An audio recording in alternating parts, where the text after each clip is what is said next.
Jose, you're running in House District 115 here in Miami, Florida. First, tell the audience a little bit about yourself and why you're actually running in this race. My name's Jose Felix Diaz. I'm a Miami kid born and raised. My parents are Cuban exiles. They came to this country in the early 70s. My dad's family started off in Chicago where my grandparents worked very long hours just to make ends meet. But they saved and they came to Miami where they really provided for my sisters and I, who grew up actually in this district, spent a lot of time there. And I think that this is a perfect opportunity for a young person to give back. Our country's in a lot of trouble. People are really fed up with the way that government's grown. And I want to be part of the solution.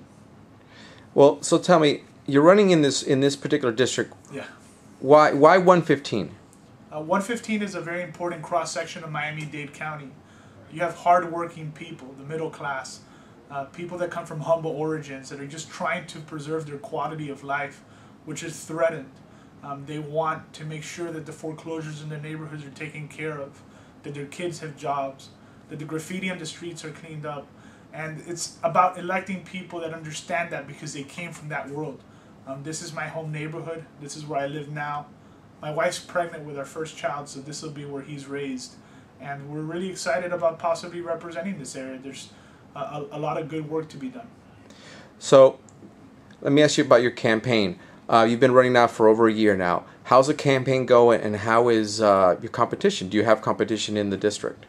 I'm cautiously optimistic about the campaign. I think that we're doing all the right things. We're working hard. I've been raising money for well over a year, and for the better part of 2009, I actually led the State House candidates in fundraising because of the network that I've developed. My family, my friends, my colleagues, people that I grew up with, normal people, police officers, teachers, firefighters, that want to invest in a campaign for the first time because they know that it's important to elect people that have good intentions. Now, going to Tallahassee, what change do you think you can effect once elected as a state representative in District 115? Unfortunately, there's a lot of work to be done. We have problems in Miami-Dade County with funding for public schools. We have problems with Medicaid fraud that's really crippling our system of health. We have taxes that are way too high. The cost of doing business in the state continues to increase, and companies continue to leave the state of Florida. And so long as that continues to happen, we're going to start seeing an increase in crime, as we're seeing now. So we really need to come up with real-world solutions on how to keep taxes down, keep people coming to Florida, so that we can sustain ourselves and plan for the future. What are some of these real-world solutions?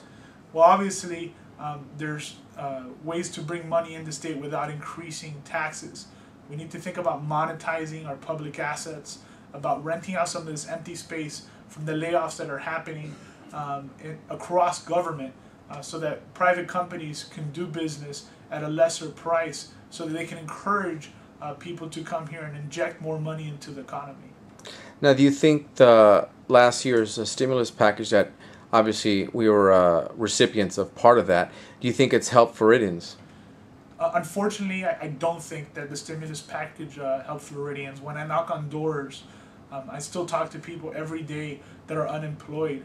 We have an unemployment rate that's reaching 12%. We have people that are losing their jobs, their children are losing jobs, and it's just not getting any better.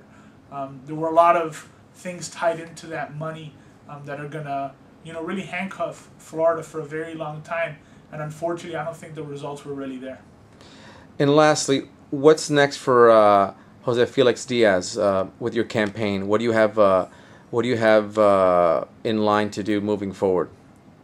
The campaign is a pretty awesome thing. It's an all-consuming thing, and for us as a family, it's important for us to spend quality time together. My wife, now that she's pregnant, she's still knocking on doors with me, but we're really trying to get ourselves ready for the next big moment in our life, which happens in late June, which is the birth of our child. Aside from that, we're really rallying troops. We have over 300 dedicated volunteers that are knocking on doors. They're picking up the phone, they're calling their friends, they're getting petitions signed, they're working to make sure that the election runs as fluidly as possible, and I really think that we've achieved that. But there's a lot of work to be done. The election's on August 24th, and I really need people to continue spreading the word. My website is www.josediaz2010.com, and if you go there, you'll find ways of how you can get involved. Our country is at a crossroads, and unless you get involved and give back, this solution that we're looking for is never going to come, because the answer really lies in you, it lies in me, and that's why I'm doing this, because I think we need to make a difference.